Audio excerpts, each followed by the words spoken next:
Kashmir files, Kerala stories, அடுத்தது இப்போ வந்தது சாவா.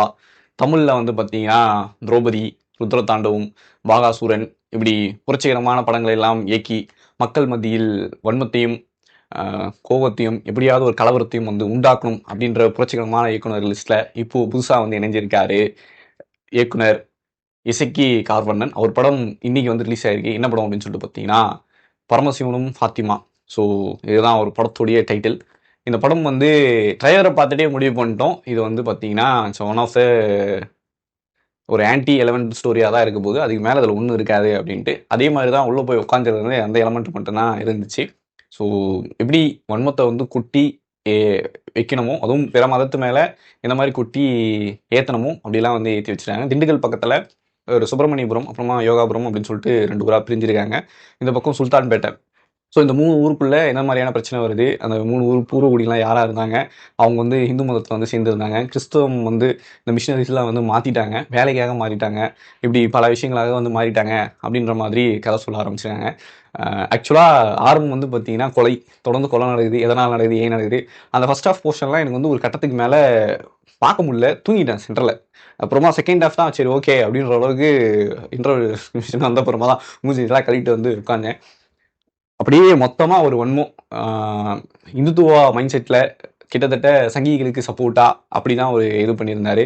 ஆக்சுவலாக எனக்கு என்ன புரியல அப்படின்னா, இந்து அப்படின்னு பேர் கொடுத்ததே, அதாவது இங்கே இருக்கக்கூடிய எந்த புராணத்துலையும் இல்லை, எந்த இதிகாசத்துலையும் வந்து இல்லை.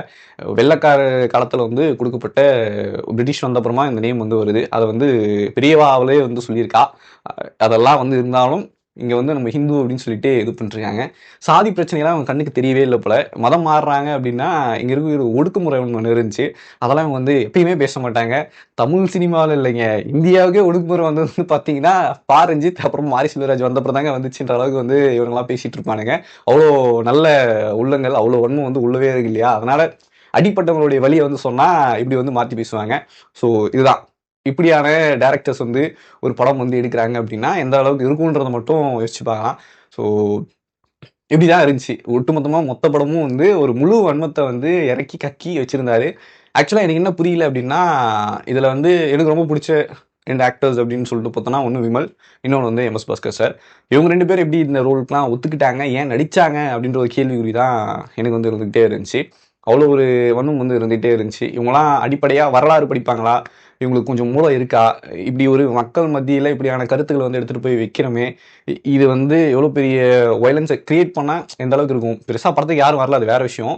இதை பார்த்துட்டு சில குரூப்ஸ் இருக்கும் இல்லையா, இந்த வாட்ஸ்அப் குரூப்ஸ் இருக்கும், சங்கி குரூப்ஸ்லாம் இருக்கும், அவங்களாம் இது வந்து நிஜம் அப்படின்ற மாதிரியே பரப்புவாங்க. அவங்களுக்கு வந்து வாட்ஸ்அப் நியூஸ் தான் அந்த வாய் வார்த்தையாக நிறைய பேர் வந்து கிளப்புவாங்க. ஸோ இந்த மாதிரி கேவலமான சில பிறவிகள் வந்து இருக்குது ஊரில். அப்படி இருக்கிறவங்களாம் இதை வச்சு இன்னும் எவ்வளோ வந்து ஆடுவானுங்க அப்படின்ற மாதிரி எனக்கு தோணிக்கிட்டே இருந்துச்சு.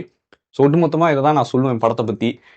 ஒரு குப்பை படம், குப்பையிலே குப்பை மகா குப்பை. அந்த படத்தை பற்றி எனக்கு என்ன ரிவ்யூ பண்ணுறதெல்லாம் தெரியவே இல்லை. ஸோ இது ஏதோ சின்னதாக தோணுனதை வந்து நான் சொல்லியிருக்கேன். தவிர்த்துடுங்க, இந்த படம் பார்க்காம தவிர்த்துடுங்க. இதுதான் வந்து நமக்கும் நல்லது, நம்ம மண்டைக்கு நல்லது அப்படின்ற மாதிரி இருக்கும். ஏன்னா அவ்வளோ வன்மத்தை பார்த்து நம்ம ஒன்றும் பெருசாக இது பண்ண போகிறதில்ல. Time waste, money waste, energy waste. இவனெல்லாம் சொல்கிறத வந்து கேட்டு நம்ம கூட வந்து தாயா பிள்ளையா பழகிட்டு இருக்கவங்க வந்து தேவையில்லாமல் வந்து அவங்கள வேறு மாதிரி பார்க்கலாம் தோண வரும். ஸோ தவிர்த்து விடுங்கள், அவ்வளோதான் வந்து சொல்கிறேன். நன்றி, வணக்கம்.